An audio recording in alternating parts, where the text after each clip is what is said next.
Hi, I'm Michael Roberts, and thank you for joining me for another episode of Broadway World Presents Stage Door Chicago. I am here at Navy Pier outside the Chicago Shakespeare Theater, where Stephen Sondheim's Passion is going to be opening October 10th, starring Gasteyer as Fosca and directed by Chicago's own Gary Griffin.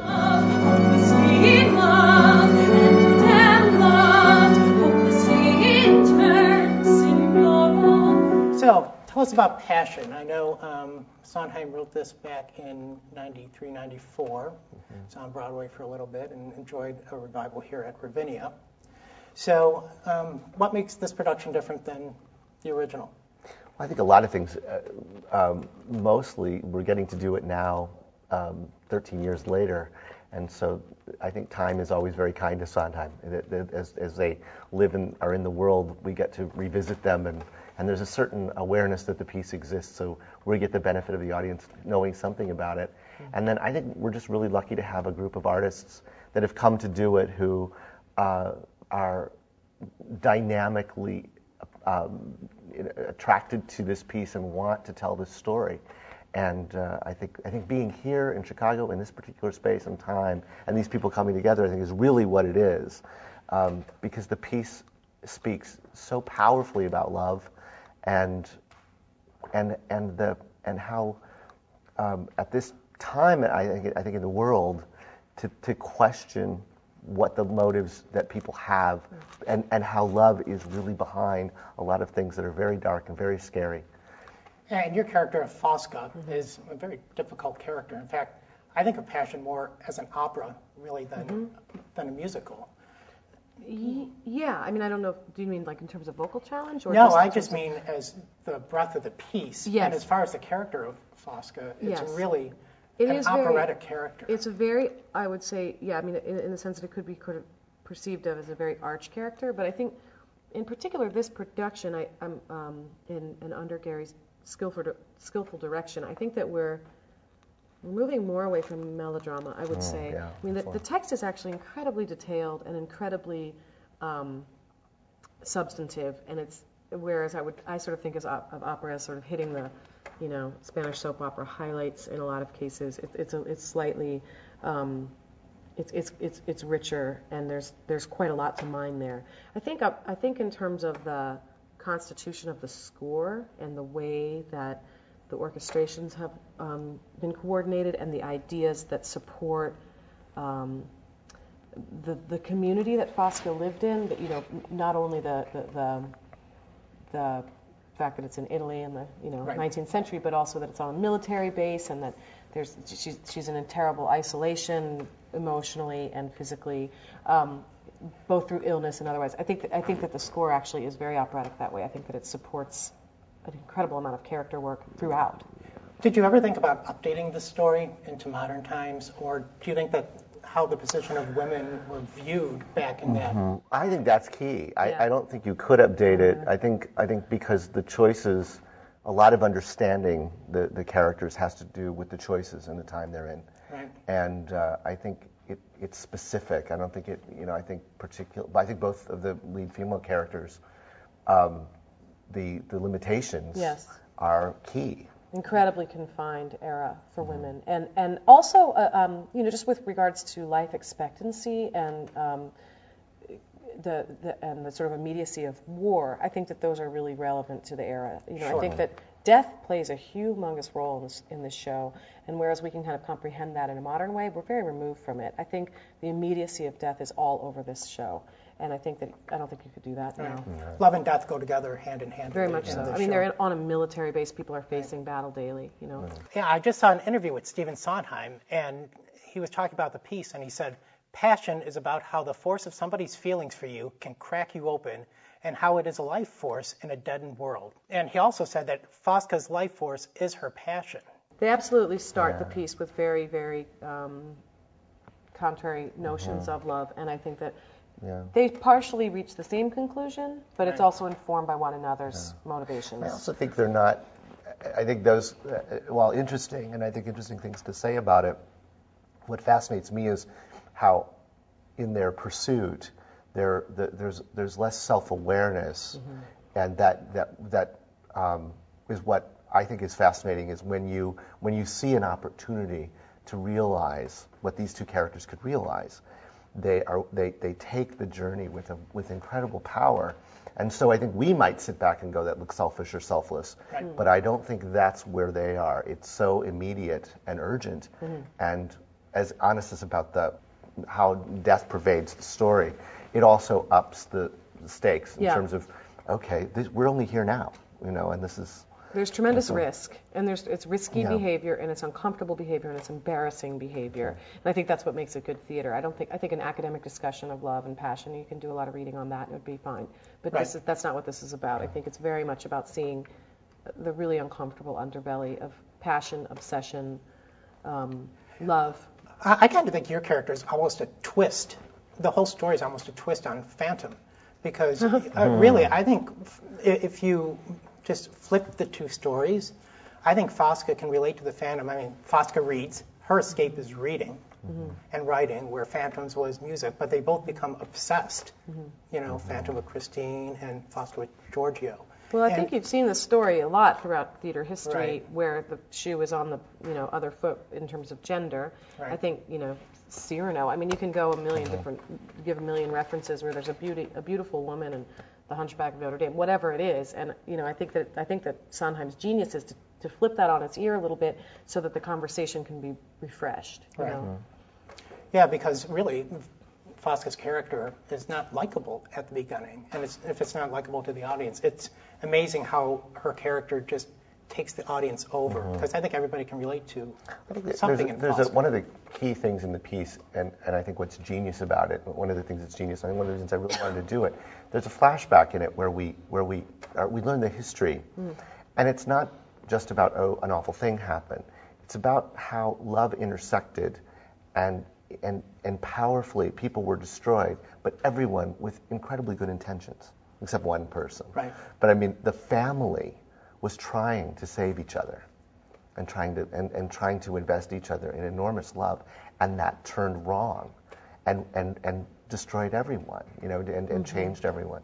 And I think when we encounter someone like Fosca in our lives, we often just take that and we say, this is what they are. And getting to experience that bit of history, we then, I think, hopefully are reshaped by how we deal with them. That's what happens to Giorgio. After he learns that, he deals with her in a completely different way. Right. Because he knows now that's what really hurt her, that kind of thing, and he's going to take a different tack, and it's a fascinating way to look at it. I think the pieces, and I see I've heard those references about Beauty and the Beast as well and this sort of thing, and I think they're fascinating. I think what Sondheim really did was also look at just the nature of unconditional love. Right. And what does that mean? And it's not romantic in a kind of wet, sentimental way. It's that unconditional love is probably the hardest, the most difficult, the most challenging, and the only kind worth having. Because I think love is just thrown around in the piece, because at the beginning, Clara is married, but so she's had some love story going on, and then cheating on with Giorgio, and then Giorgio meets Fosca. So everybody's definition, I think, of love is different up until the end, where you really find out what unconditional love is that they have for each other. And again, you're dealing in a very, especially then, traditionally based society with a lot of rules and mores, and what's appropriate and what's allowed and what's not allowed, and what's confining and what's not. So there's a lot of gray area that the brilliance of Sondheim is that, of course, he examines all of that. There is unconditional love, and there's sort of the even kind of grayer area of compassion, or of like you said, unsexy or unromantic, but it can all kind of interweave at a certain point. What's your favorite line in the show? Oh my gosh, line. I mean, that's hard. What's your favorite song? Whenever you're singing a role, they change weekly. But I would have to say that I don't know what the title of the song is. I Wish I Would Forget You. How do you? I Wish I Could Forget You. Yeah, they don't really have They're titles. They're called like number 14 or something. Yeah, he didn't title them. He didn't title them, but it's the song that she sings to him. Loving you is not a choice, and not much reason to rejoice. but it gives me purpose, gives me voice to say to the world, this is why I live. Do you think at the end, when Fosca and Giorgio have their interaction, that she knows she's going to die from that? I definitely think she's progressing towards death throughout the show. I think Right. that there's an urgency and also a peace. I mean, I think that the last third of the show, she's learned a lot from him and his ideas on love and their interactions, and I think there's incredible peace, the kind of a surrender there. It's not a knowledgeable choice. Again, in the moment of acting it, I wouldn't say that I'm thinking I'm going to die soon. Right. But I do think that it is dramaturgically part of what's happening, for sure. And the show opens October 10th. Right. Yeah. Right. Can we just go through a little bit of both your careers real quick, and then Of course. and then we're out of here. So you're back in Chicago. Yeah. Welcome back. Thank you. And you played Alphabet in Wicked. Yes. And then on Broadway too. Yes. And what was the difference between Chicago and Broadway? I'm sure you've been asked that question 10 I haven't million actually times. been asked that question. Oh, well, It's there you go. interesting that you would say it. I mean, I don't think that, besides there's a lot of sort of physical parameters that change in terms of the two venues. The Oriental is much bigger than the Gershwin. And I think that you just kind of, there is a playing style that adapts itself accordingly, unconsciously or consciously. Outside of that, though, I mean, I was really lucky because Kate Reinders and I were partnered Right, together you in both reunited. situations. So, yeah, our chemistry was so incredibly pivotal for me in terms of how the role was played and the whole experience of the production. I guess the sort of excitement of Chicago was that it was a new company and Right. it was an original company. For the I sit-down originated the production, role right. here, so there was a little more challenge there maybe, but by the same token, on Broadway, there's the kind of history and legacy of the show. So they were very minor in terms of the day-to-day playing, though. And I got to see you in Three Penny Opera, which you were amazing with. Thank you. With That's Jim kind. Dale. Yeah, it was really The two of again you a were great just- partnership. It was I've been very, very lucky so far in I my was lucky to career. get a ticket. You don't know what I went through. I know Ticket it's for because of that the damn roundabout show. subscribers. There are very few house seats to that show, but yeah, Jim was just I got to be on stage with mostly with Jim, and he was extraordinary person to watch work and to work with. That's a hard show too. It's a very challenging show, and I have to say it was incredibly challenging to do. And as I've had distance on it, I'm so grateful that I got to do it, and I learned, again, there's a piece that I think is largely academic. I think, if I had $1 for everyone who said to me when I was doing it, oh, I did it in high school, I did it in college, but it's really an academic piece. It's a piece that you're learning about the theater from. And I feel like I'm really glad it's on my resume, and it's incredibly challenging, and I'm glad I don't have to do it every day.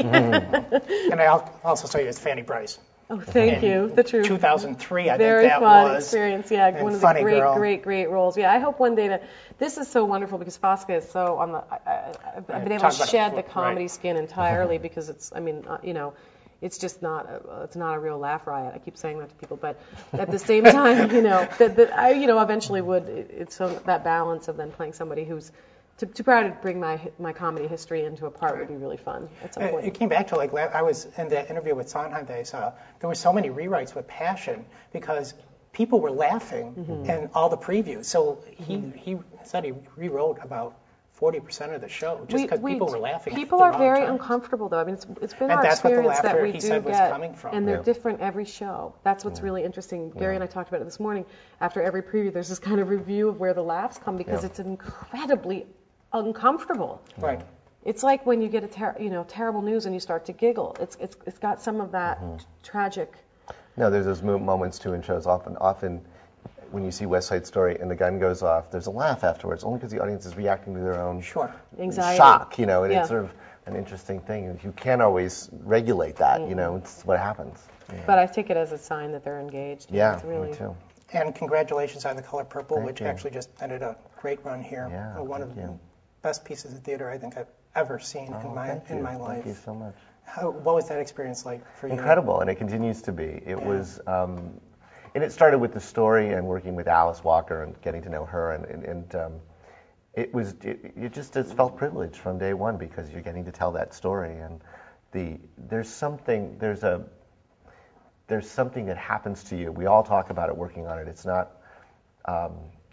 it's a different mission, and because people care about the story so much, you also know that you're going to be the one to tell the story for them, with them, and so it was, the responsibility was enormous, but great, and a great thing, and it continues, and it's wonderful to have new people come to do the show, and now we're taking the show around the country.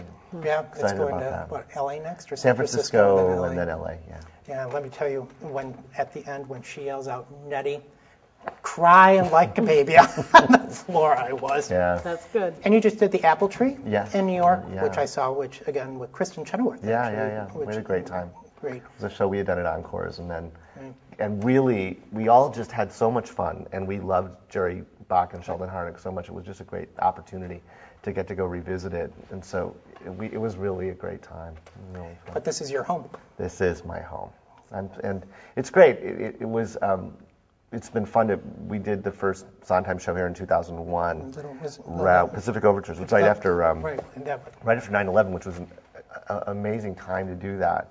But that space I've just felt that space and Sondheim have a great connection, and doing his shows and telling those stories up there has been a privilege. And we've always been able to get artists who are amazing to come here and do them. And that's been another thing, is that not only, I always hope the audiences feel privileged as I do to get to work up there and do them, and that we get to see them there, and they're special experiences. So what would you both like the audience to take out of this show? What is the one thing you would like the audience to take out of this show? It's so intimate, and sort of speak to what Gary just said, that, it's at the bat of an eyelash that I came to do it here, because I knew the reputation of this space and of Gary, and his work with Sondheim in this space, and it's so profoundly intimate. And I always say one of the things I've loved about working in the theater since I worked on television regularly, there's no commercial breaks, there's no separation from your material. You're really in it, and this space in particular is like being encased in something really extraordinary and sort of surround sound, for lack of a better term, visually and audibly. And I think that I don't know how each person will respond to the story, because I think it's that kind of story. But I know that I think for me, if they could leave somehow affected, whatever that is, I feel the same way. I think I think that to remember that loving is brave. And these characters are so brave, all of them. The main principal characters in this piece, really, that's what I find most moving, is that there's no cynicism, in that way about it. There's pain and fear, but the hope is underneath it, which is unbelievable given some of the circumstances. But hope keeps coming out of the darkest corners of the story. Loving you is not a choice, it's who I am. Yeah. Right. Yeah. Exactly. Yeah. Well, is it true that your grandmother is from Transylvania? I've always wanted to ask. Yes, that. it is. Is it? And I'm not in Young Frankenstein. Yeah, It's unbelievable. I actually heard a rumor. I'm like, I have to ask her if that's true. It is, yeah. She's from that. It's just a big region in Romania. That's where she was from. Wow, that's so cool. Isn't that weird? That's it's just so like, cool. Ohio of Romania. Yeah. Where all the vampires are from, apparently. Well, thank you both Thank so you. much for Thank joining you. us. Thank And everybody you. come see Passion if you can get a ticket. Yeah. Thank you. Great, thanks. But loving you, I have a goal for what's left of my life. I will live, and I would die for you. This episode of Stage Door Chicago has been made possible by Luminaire Film Productions of Chicago, Illinois.